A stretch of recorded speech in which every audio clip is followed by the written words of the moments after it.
আজকের সকালটা শুরু হলো অসুস্থ শরীর দিয়ে। জানো, সকালবেলা উঠে আজ গেছিলাম মা ছেলেতে মিলে আশা দিদিমণির বাড়ি। কেন? ওই যে দেখলে জ্বরের ট্যাবলেট, সেটাই আনতে। প্রচণ্ড গলা ব্যথা, জ্বর জ্বর যেহেতু, সেই কারণেই ভাবলাম চলো একটুখানি জ্বরের ওষুধ কেননা খাওয়া হোক। কিন্তু অসুখ হলেও কাজ কি বন্ধ থাকে? হাজার অসুখ বিসুখ হলেও আমাকে দিন রাত এই কাজগুলো করতেই হয়। একা সংসার করার মতো কেউ নেই, আমি পড়ে গেলে কি হবে বলো তো সংসারের। যাই হোক, আমি সকলের কাছে ক্ষমা চাইছি আমার এই ভাঙা গলার জন্য। বিশ্বাস করবে না, কথা বলতে এত কষ্ট হচ্ছে, বুক বন্ধ, মানে বুকটা মনে হচ্ছে বন্ধ হয়ে আসছে। তারপরেও তোমাদের জন্য আমি আস্তে আস্তে করে কথা বলে এই ভয়েসটা দিচ্ছি। প্লিজ আমাকে সবাই ভালোবেসে ক্ষমা করে দিও।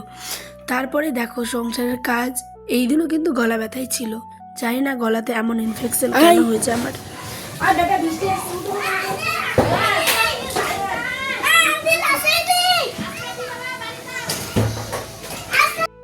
জানি না এর সমাধান কতদিনে হবে। এদিকে দেখো বৃষ্টি নামলো বলে এত তাড়াহুড়োর মধ্যে কাপড় কাচলাম, সেগুলোকেও তুলে রাখতে হলো। আর বাচ্চাগুলো ভীষণ খুশি হয়ে গেছে। এসো এসো এসো, আর দৌড়াতে হবে না, আয় হাত মুখ ধুয়ে দেবো। চলো চলো চলো চলো চলো চলো চলো, এদিকে দেখো মেঘটা পুরো অন্ধকার হয়ে গেছে। এখন কটা বাজে? এখন বাজে 10:30টার মতো। তো আকাশটা পুরো মেঘ মেঘ ওয়েদার। দেখো তো বৃষ্টি আসবে, তো চলো। ঝড় উঠে গেছে, ঝড়। আয় আয়, হাত মুখ ধুয়ে দেবো, চল।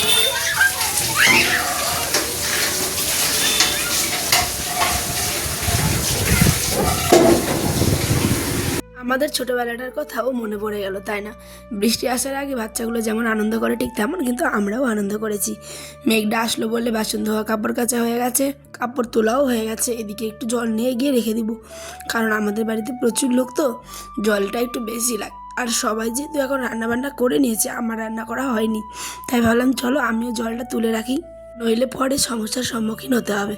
তো এখানে দেখো 2 বালতি জল তুলে একদম ঘরে নিয়ে যাবো, আর এদিকে বাসনগুলো ধুয়ে নিই। জানো তো এই গলাটা এত পরিমাণে ব্যথা, আমি জানি না মানে কি করলে কি হবে। প্লিজ আমাকে একটু কমেন্টে জানিও, কারণ গলা ব্যথার ওষুধ নাকি খেতে নেই। তো এখন আমি ওষুধ খাবো না ঘরোয়া কোনো ট্রিটমেন্ট যদি তোমাদের জানা থাকে তাহলে অবশ্যই কিন্তু জানিও। তোমাদের কাছে এটা আমার রিকোয়েস্ট, ওকে? এখন যাচ্ছি আমি খিচুড়ি আনতে। আনতে গিয়েই ঘটে গেল দেখো দুর্ঘটনা আমার সাথে। আঙুলটা দেখো কতখানি কেটেছে। মানে এই যে বৃষ্টি পড়ছে, ছাতার কামাচিটা আমি ভাঙা ছিল, আমি লক্ষ্য করিনি। ওই যে দূরে আছে খিচুড়ি, এখানে বসেনি, যেহেতু বৃষ্টি তো ভিতরে বসেছে। আর ডিম নেওয়াও হয়ে গেছে। এইদিকে দেখো ছাতা নিয়ে আসলাম তাড়াহুড়ো করে। ছাতা নিয়ে আসতে গিয়ে আমি ছাতা যখন ফুটাই তখনই হাতটা মানে একদম ভিতরে ঢুকে গেছে কামাচিগুলো। তো যাই হোক, কষ্ট হচ্ছে, কিন্তু কী করবো। চলো, জীবন কতটা পাল্টে দেয় মানুষকে, তাই না? এই ছাতাটার খামাচিটা কোন দিন ভেঙেছে আমি নিজেও জানি না। আর যখন তাড়াহুড়োতে ফুটা দেখেছি, পুরো খামাচিটা এসে আমার হাতে লেগেছে। খালি পায়ে গেছিলাম, যেহেতু একটু দূর, আর কাদা তো পড়ে যাওয়ার ভয় থাকে, সেই জন্য খালি পায়েই গেছিলাম। এবার একদম বাড়ি যাব, চলো বাড়ি গিয়ে দেখা হচ্ছে। এই তো বাড়ি চলে আসলাম, আর এদিকে টিপটিপ করে কিন্তু বৃষ্টিও শুরু হয়ে গেছে। ওইদিকে গোয়াল ঘরটার কাজ করছে একজন দাদা ভাই। আয়ানকে কিন্তু আমি ঘরে রেখেই গেছিলাম। এখন প্রায় 11টার মতো বাজে। এই যে দেখো 11টা বেজেই গেছে। এখন একটা পবিরিন মলম, আয়োডিন যেটা, ওই মলমটা লাগাবো। আর আয়ানকে নিয়ে ঘরে থাকবো। দেখো কতটা কেটেছে।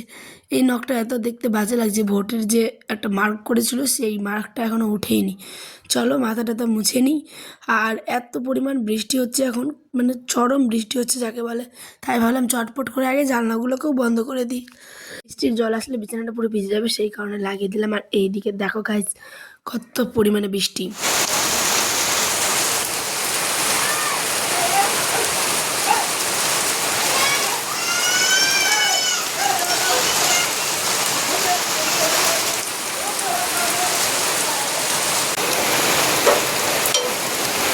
ছেলে তো বৃষ্টি দেখে প্রচণ্ড খুশি, ওই বারবার শুধু বলছে মা আমি জল দেখবো জল দেখবো।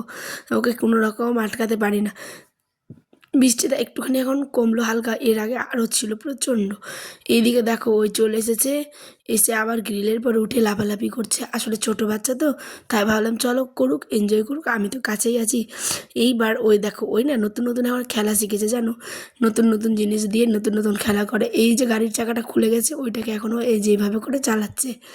তারপরে বাড়ির মানে ঘরের আর কি একদম আগে দিকে বলতে পারো বন্যা, মানে পুকুর হয়ে গেল একদম। জুতাগুলো যেখানে খুলবো সেখানেই পুকুর হয়ে গেল।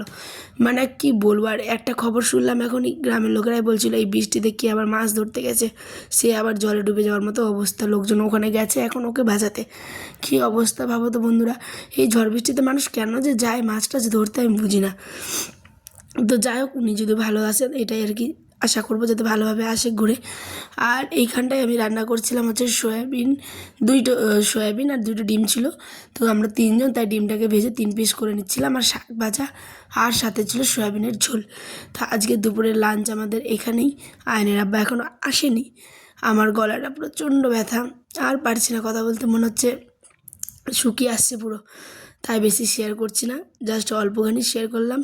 সয়াবিনের ঝোল দিয়ে দিলাম, আর এদিকে শাকটাকে বসিয়ে দিই। এই শাকটা তোমরা কে কে খাও কমেন্টে জানিও তো। এটাকে আমাদের এখানে বলে কী বলে, লেলিয়া শাক, ললিয়া মানে লেলিয়া শাক। তারপরে তোমাদের দাদাভাইয়ের আগমন, রান্না হলো, সে আসলো, আর বৃষ্টিও কিন্তু থেমে গেছে দেখো। তো চলো এখন আমার শাকটা হয়ে যাক সেদ্ধ।